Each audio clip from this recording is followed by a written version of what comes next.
Good morning students. In class 12th अभी तक हम magnetic field, magnetic flux, Lenz's law, Fleming's rule in सभी के बारे में स्टडी कर चुके हैं। लेकिन आज का जो हमारा टॉपिक है that is self induction. Self induction क्या है कि जब भी हम किसी सोलेनॉइड के अंदर एक चेंजिंग करंट पास करेंगे तो वहाँ पर एक ईएमएफ इंड्यूस होगी उस कोयल के अंदर, तो जिसको बोलते हैं इंड्यूस्ड करंट या इंड्यूस्ड ईएमएफ। तो हम कह सकते हैं self induction is the phenomena of production of induced EMF. एक ईएमएफ का इंड्यूस होना, एक ईएमएफ का पैदा होना इन ए कोयल, किसी भी कोयल के अंदर, when a changing current is passing through it. जब एक चेंजिंग करंट को हम उसके अंदर से पास करते हैं तो यहाँ पर हमारे पास एक चेंजिंग करंट का अर्थ है एसी करंट हम वहाँ पर पास करें, ठीक है। तो हमारे पास उसको बोलते हैं सेल्फ इंडक्शन। सेल्फ इंडक्शन क्या है? When a current flows in a coil, तो मैंने यहाँ पर एक कोयल कंसीडर की है। It gives rise to magnetic flux, तो वहाँ पर चेंजिंग करंट पास होगा तो वहाँ पर क्या होगा, एक फ्लक्स है वो कोयल के साथ वो चेंज होगा। As the strength of current changes, जैसे ही करंट की स्ट्रेंथ चेंज होगी, the linked magnetic flux changes, तो वहाँ पर जो उसका मैग्नेटिक फ्लक्स है वो चेंज होगा। And an opposing EMF will be induce in the coil, तो वहाँ पर एक ईएमएफ इंड्यूस होती है कोयल के अंदर, जैसा कि हमने उसकी लेंजिज लॉ से डायरेक्शन भी निकाली थी। The EMF is called self induced EMF या back EMF and the phenomena is known as self induction. और उस फिनोमिना को क्या बोलते हैं? सेल्फ इंडक्शन, ठीक है। अब बात करते हैं इसके कोफिशिएंट ऑफ सेल्फ इंडक्शन की, जिसको हम एल से नोट करते हैं।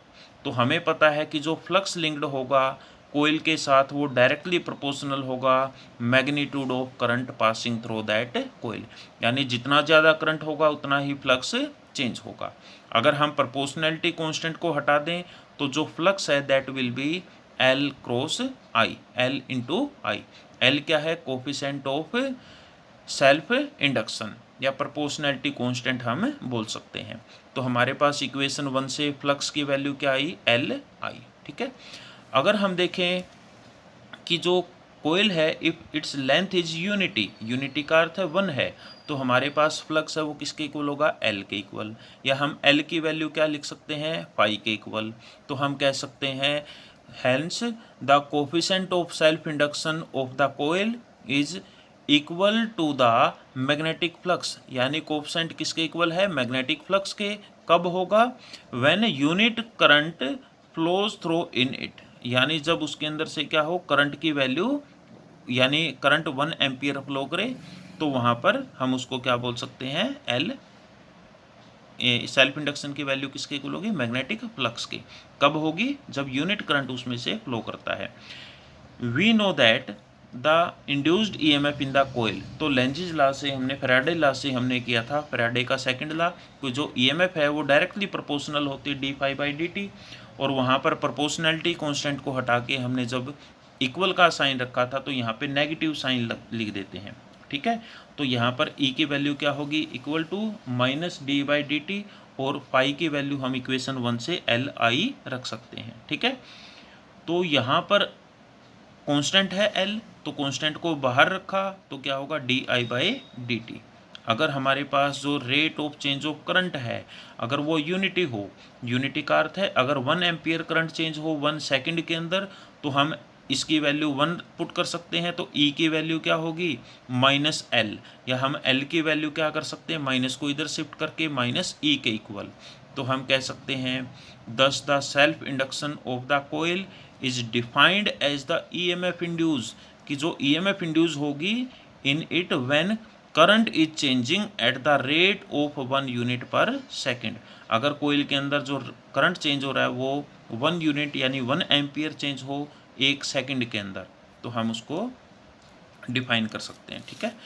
तो यहाँ पर है S I unit of self induction. अगर हम इसकी यूनिट की बात करें तो हमें पता है कि जो एल है उसकी वैल्यू क्या होगी? माइनस इधर आकर माइनस ई, और D I by d T multiply है इधर आकर क्या हो जाएगा? डिवाइड।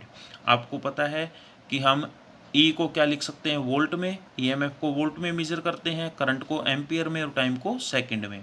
तो सेकंड ऊपर जाकर वोल्ट सेकंड और बाई में एम्पियर, तो इस यूनिट को हम वोल्ट सेकंड पर एम्पियर भी लिख सकते हैं और या हेनरी भी लिख सकते हैं। तो सेल्फ इंडक्शन है किसी भी कोयल की, उसको हम हेनरी में मेजर करते हैं। और फिर अगर क्वेश्चन आता है डिफाइन 1 हेनरी, तो हम कह सकते हैं self induction of a coil is said to be 1 henry when the current changing at the rate of 1 ampere per second through the coil induces an EMF of 1 volt. अगर वो 1 volt की EMF को induce करे, अगर changing current क्या हो 1 ampere per second, ठीक है, तो वो 1 हेनरी सेल्फ इंडक्शन कहलाती है। ठीक है, आप इसको अच्छे से कर सकते हैं। और इसके बाद हमारे पास बात करें डायमेंशनल फॉर्मूले की, तो इसका जो डायमेंशनल फॉर्मूला है L क्या होगा, E इंटू में dt बाई में di। तो हमारे पास ये अभी हमने किया कि जो E इंटू dt, तो यहाँ पर हमने जो इक्वेशन यूज की थी वोल्ट सेकंड, तो वोल्ट सेकंड क्या है, पावर, पावर को किस में मापते हैं, वाट, तो वाट बाई में चार्ज, तो ठीक है, वर्क बाय में चार्ज, तो वर्क बाय चार्ज भी लिख सकते हैं इसको, क्योंकि हमने देखो एक बार मैं आपको एक रिलेशन शो करके दिखाता हूँ कि इलेक्ट्रिक पोटेंशियल क्या था, amount of work done per unit charge, हमने ये प्लस फर्स्ट यूनिट के अंदर स्टडी किया था। ठीक है, तो यहाँ पे वर्क किस में मापते हैं बेटा, जूल में, ठीक है, और यहाँ पर चार्ज को कूलम में मापते हैं। ठीक है, तो यहाँ पर अगर हम देखें ई को क्या लिख दिया, यहाँ पर हम क्या करेंगे बेटा, जो D I by d T को हमने चार्ज, ठीक है, एक मिनट रुको, करंट क्या होता है, flow of charge per unit time, अगर हम देखें चार्ज की वैल्यू करंट इंटू में टाइम, तो यहाँ पर हम कोरिलेशन करके करंट इंटू टाइम है उसको चार्ज, यानी हमारे पास टाइम से टाइम ऊपर वाला कैंसिल, तो वर्क बाय चार्ज की फॉर्म में लिख सकते हैं। ठीक है, तो यहाँ पे हमारे पास क्या होगा, वर्क बाय में चार्ज और डी टी बाय में डी आई, ये ऊपर जाकर मल्टीप्लाई हो जाएगा। तो हमारे पास इंडक्शन की वैल्यू क्या होगी, वर्क का हमने बताया था कोई भी एनर्जी है तो हमारा डायमेंशन क्या रहता है, सेम, तो m1 L2 t-2, और यहाँ पर टाइम है t, और चार्ज के लिए AT होता है क्योंकि करंट क्या होता है, चार्ज होता है करंट इंटू में टाइम, करंट एम्पियर में और टाइम t से, और ये DI एम्पियर, यानी चेंज इन करंट क्या है, एम्पियर में। अगर इसको सोल्व करेंगे तो हमारा डायमेंशनल फॉर्मूला होगा m1 L2 t-2 और a ऊपर जाकर माइनस का 2, तो ये हमारा डायमेंशनल फॉर्मूला होगा। ठीक है, अब इसके बाद करते हैं, इसके आगे बात करते हैं self induction of A long solenoid. Solenoid के कारण हमें पता है मैग्नेटिक फील्ड की वैल्यू क्या होती है, म्यू नोट एन आई, एम्पियर सर्क्यूटल लॉ है, उसकी एप्लीकेशन में हमने किया था।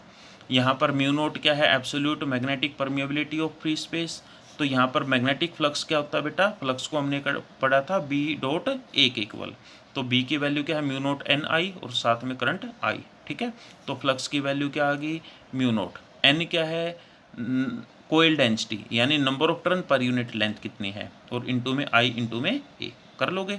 अगर हम देखें मैग्नेटिक फ्लक्स लिंक्ड विद, ये तो 1 टर्न के लिए है, अगर नंबर ऑफ टर्न n है तो इस वैल्यू को हम n से मल्टीप्लाई कर देंगे। ठीक है, तो यहाँ पर n की जब अंदर मल्टीप्लाई करते हैं तो म्यू नोट n और n की मल्टीप्लाई n स्क्वेयर a, ठीक है, a और i और बाई में l। ठीक है, ये इक्वेशन आ गई। लेकिन हमें अभी पता है कि जो फ्लक्स है वो डायरेक्टली प्रोपोर्शनल करंट के होता है, प्रोपोर्शनलिटी कांस्टेंट का साइन हटा के हमने क्या रख दिया था, L, तो ये हमारे पास ये इक्वेशन 3 और ये इक्वेशन 2, ये भी फ्लक्स है ये भी फ्लक्स है, तो इनकी वैल्यू को इक्वेट कर सकते हैं।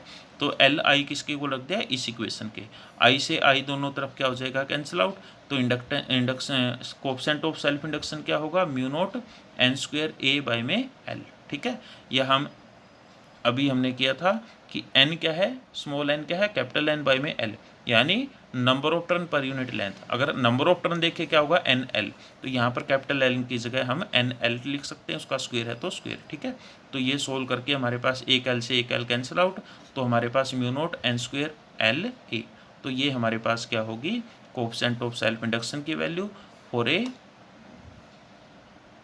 Long solenoid. ठीक है, आप इसको एक बार अच्छे से ट्राई करके देख सकते हैं। अगर कोई डाउट है आप मेरे से व्हाट्सएप करके पूछ सकते हैं। Okay, thank you.